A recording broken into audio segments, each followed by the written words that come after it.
Salam semua yang dikasihi oleh Tuhan kita Yesus Kristus. Hari ini hari Minggu tanggal 23 Agustus tahun 2026, renungan kita berjudul Memutus Mata Rantai Permusuhan. Firman Tuhan kami ambil dari Injil Yohanes pasal yang keempat, ayat yang ke-9 sampai dengan ayat yang ke-10, demikian bunyi firman Tuhan. Maka kata perempuan Samaria itu kepadanya, "Masakan engkau, seorang Yahudi, minta minum kepadaku, seorang Samaria? Sebab orang Yahudi tidak bergaul dengan orang Samaria." Jawab Yesus kepadanya, "Jikalau engkau tahu tentang karunia Allah, dan siapakah dia yang berkata kepadamu, 'Berilah aku minum,' niscaya engkau telah meminta kepadanya, dan ia telah memberikan kepadamu air hidup." Sebuah foto ikonik tahun 1965 memperlihatkan seorang gerilyawati Vietnam bertubuh kecil mengawal seorang prajurit Amerika Serikat bertubuh tegap yang baru saja ditangkap. Perempuan itu bernama Nguyen Thi Kim Lai. Saat itu berusia 17 tahun. Sementara pria tersebut bernama William Andrew Robinson, seorang pilot pesawat tempur. Peristiwa dalam foto terjadi di wilayah Vong Ke, Vietnam, saat Perang Amerika-Vietnam sedang berlangsung.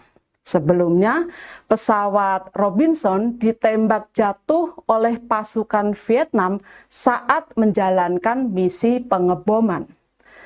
Robinson mencoba melarikan diri, namun berhasil ditangkap oleh pasukan desa setempat, salah satunya Kim Lai. Fotografer Perang Vietnam, Pan Toan, mengabadikan momen itu. Kontras fisik dalam foto itu sangat mencolok. Kim Lai bertubuh kecil, 148 cm dengan berat kurang dari 40 kg. Ia memegang senjata sambil berjalan di belakang Robinson. Sementara Robinson bertubuh tinggi besar, tapi terlihat lelah dan tak berdaya. Foto itu kemudian dipublikasikan luas di media Vietnam, dipamerkan dalam pameran nasional, dan bahkan dicetak sebagai perangko pada akhir 1960-an sebagai simbol perlawanan rakyat terhadap Amerika. Robinson kemudian menjadi tawanan perang dan ditahan di Vietnam selama 7 tahun, hingga dibebaskan pada tahun 1973. Sementara Kim Lai kembali ke kehidupan sipil, bekerja sebagai perawat, menikah, dan membesarkan anak-anaknya. Tapi kisahnya tidak berhenti sampai di situ. Pada tahun 1995, Robinson kembali ke Vietnam dalam sebuah program dokumenter televisi Jepang. Ia ingin bertemu dengan Kim Lai, perempuan yang pernah mengawalnya sebagai tawanan 30 tahun sebelumnya. Pertemuan itu berlangsung hangat dan penuh senyum. Tidak ada kemarahan, tidak ada dendam. Keduanya berbincang santai, bahkan saling bercanda tentang perubahan fisik masing-masing setelah puluhan tahun. Foto pertemuan kembali mereka menjadi viral, menunjukkan dua orang biasa, bukan lagi musuh perang. Tidak ada senjata, tidak ada penjagaan. Hanya dua manusia yang pernah berada di sisi berlawanan dan kini dipertemukan kembali oleh waktu. Memang, Kim Lai dan Robinson tidak seharusnya mewarisi permusuhan dari para pendahulu mereka.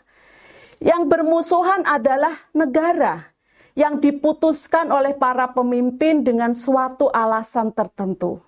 Karena itu tidak berarti bahwa rakyat masing-masing negara harus tetap bermusuhan. Lagi pula situasi sudah berbeda. Dulu memang berperang, sekarang tidak lagi. Demikianlah sikap Yesus terhadap orang Samaria. Yesus yang secara manusia seorang Yahudi dengan sengaja meminta air kepada perempuan Samaria. Meskipun ia tahu bahwa orang Yahudi dan orang Samaria pada masa itu tidak bergaul.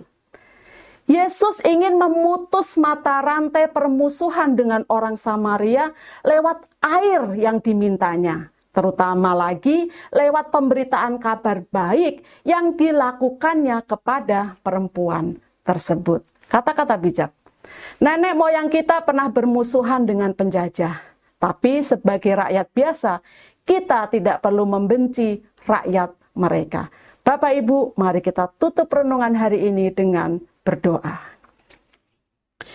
Bapa, aku tidak ingin bermusuhan dengan siapapun, termasuk melanjutkan permusuhan orang tua dan nenek moyangku. Dalam nama Tuhan Yesus, aku berdoa dan bersyukur. Amin.